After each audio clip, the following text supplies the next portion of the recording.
சொல்லுங்க. 3 பேரும் சொல்லிடுறேன். சரி, எஸ் பேரு. நல்லா இருக்கீங்களா? ரொம்ப நன்றிம்மா.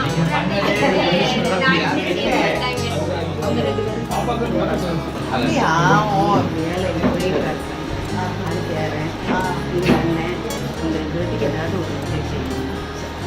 தூத்துக்குடி மாவட்டத்தில் கடந்த வாரம் பெஞ்ச கனமழையால பல்வேறு பகுதிகளில் வெள்ள பாதிப்பு ஏற்பட்டு பொதுமக்கள் வெள்ளத்தில் சிக்கி தவிச்சிருந்திருக்காங்க.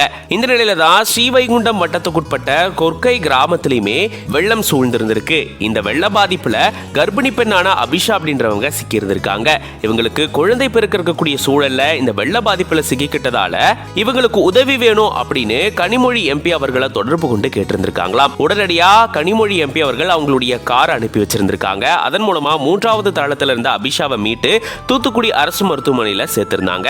கடந்த 21ஆம் தேதி அவங்க மருத்துவமனையில சேர்க்கப்பட்டது நிலையில அவங்களுக்கு பெண் குழந்தை பிறந்திருந்தது. இதை தொடர்ந்து கனிமொழி அவர்கள் கிட்ட இது சம்பந்தமான தகவலை தெரிவிச்சிருந்தாங்க. இந்த நிலையில தான் கனிமொழி அவர்களுடைய வீட்டுக்கே போயிட்டு குழந்தைய அவங்க கிட்ட கொடுத்து கனிமொழி அப்படின்ற பெயரை சூட்டுங்க அப்படின்ற மாதிரி இவங்க கேட்டிருந்திருக்காங்களாம். அவங்களுடைய விருப்பத்துக்கு இணங்க கனிமொழி எம்பி அவர்கள் இந்த குழந்தைக்கு கனிமொழி அப்படின்னு பெயர் சூட்டியிருக்காங்க.